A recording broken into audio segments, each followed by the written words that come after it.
क्या नाम है आपका? आपके साथ क्या घटना हुई? मेरा नाम हरिदत्त शर्मा है। मेरे पिताजी का नाम ठाकुरलाल शर्मा है। मैं अपने गांव से माल लेकर के बिसावर रोडवेज बस में बैठा था। वो रोडवेज बस 1:45 बजे के करीब भगवान टाकीज पर पहुंची थी। वहाँ जब मैं उतरा तो वहाँ बारिश हो रही थी। मैं 10 मिनट वहाँ बारिश के बचने के लिए मैं एक छाया के नीचे खड़ा हो गया। जब बारिश बंद हो गई तो वहाँ से मैं एक रिक्शा पकड़ा। रिक्शा मैंने 50 रुपये में और फुहारे के लिए किया।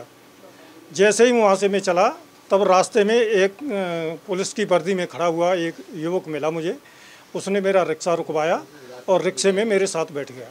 मुझसे पूछा कि इसमें क्या माल है। मैंने उससे बताया कि मेरा गलेट का माल है। उसने कहा माधव झूठ बोल रहा है, इसमें चांदी का माल है और गलेट का बता रहा है। मैंने कहा नहीं सर, इसमें जो है गलेट का ही माल है। तो बोले साहब खड़े हुए हैं, साहब से बात कर लो।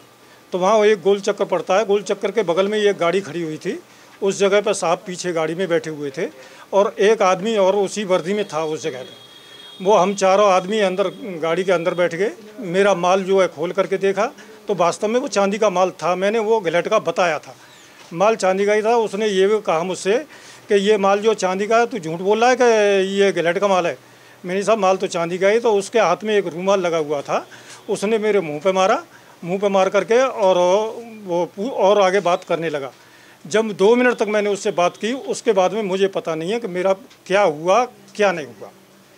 दूसरे दिन खंदारी चौराहे के उधर में सड़क पर पड़ा हुआ था। उस जगह पे मैं पड़ा हुआ था। मेरे हाथ पैर चल रहे थे। हाथ पैर चलने के मान लीजिए सवेरे 5 बजे या 4:30 बजे की बात है।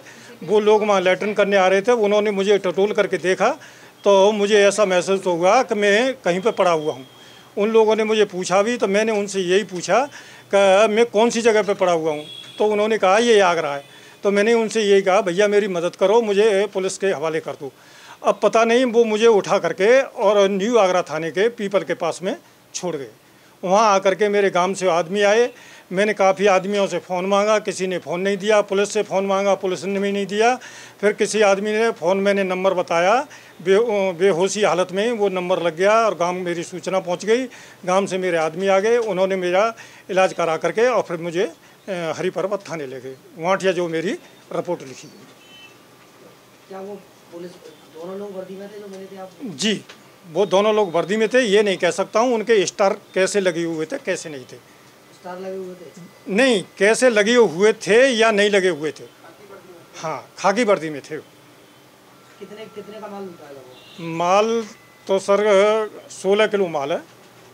अब कितने का हो सकता है ये मैं अभी नहीं बता सकता आपको, क्योंकि मेरी स्थिति सही नहीं है, इसलिए मैं अभी बता नहीं सकता। कहाँ लेके जा रहे थे वैसे? मैं इसे माल को लेकर के आगरा जा रहा था।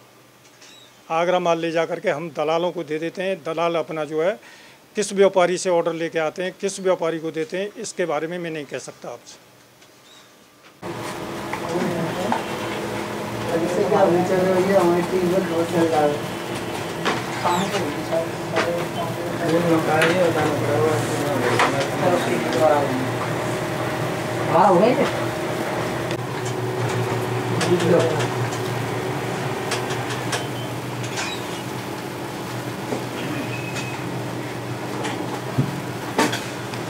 ये पुलिस ने जो आगरा में लूट करी है और ये पुलिस वाले ही जो रक्षक जो भक्षक बने हुए हैं इस समय, ये गलत बात है। ऐसा नहीं होना चाहिए। इससे पुलिस की छवि खराब होती है।